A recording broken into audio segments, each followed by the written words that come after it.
আজকে আমরা প্রথম যে আমাদের ধানের শীষের প্রার্থী বিএনপির মনোনীত প্রার্থী দেশনেত্রী বেগম খালেদা জিয়া এবং তারেক রহমানের মনোনীত প্রার্থী রাজশাহী মহানগর বিএনপির মনোনীত প্রার্থী আমাদের 53-2 জনাব মিজানুর রহমান মিনুর পক্ষে আমরা মহানগর বিএনপি আজকে মনোনয়নপত্র উত্তোলন করেছি। আমরা লক্ষ্য করছি যে সারা বাংলাদেশে এই নির্বাচনকে বানচাল করার জন্য ইতিমধ্যে ষড়যন্ত্র শুরু হয়েছে, আপনারা জানেন।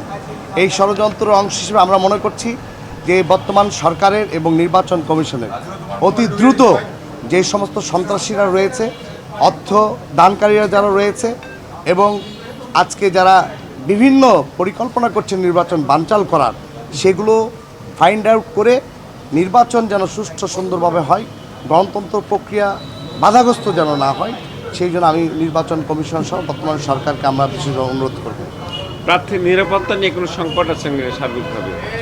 প্রার্থী আমাদের নিরাপত্তা আসলে দেখুন, উনি সবসময় বিগত এই রাজশাহীতে মেয়র ছিলেন এবং এমপিও ছিলেন।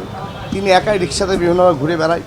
আমরা আসলে প্রার্থীর সংশয় কিছু না। রাজশাহী আমাদের শান্তিপ্রিয় নগরী, কিন্তু এই নগরীকেও বিশৃঙ্খলা করার জন্য আমাদের প্রতিপক্ষ যারা আমাদের নির্বাচন কেন্দ্রিক কাজকর্ম করছে, আমরা মনে করছি যে রাজশাহীর যে পরিবেশও আগামী দিনে কিছুটা হলেও তারা খর্ব করার চেষ্টা করছে।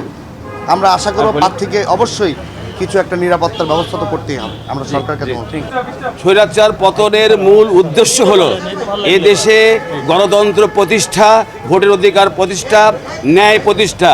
সেই ন্যায় এবং গণতন্ত্র প্রতিষ্ঠার জন্য নির্বাচন খুবই জরুরি। এই জন্যে সামনের নির্বাচন একটা উৎসবমুখর হবে এবং শান্তিপূর্ণ হবে।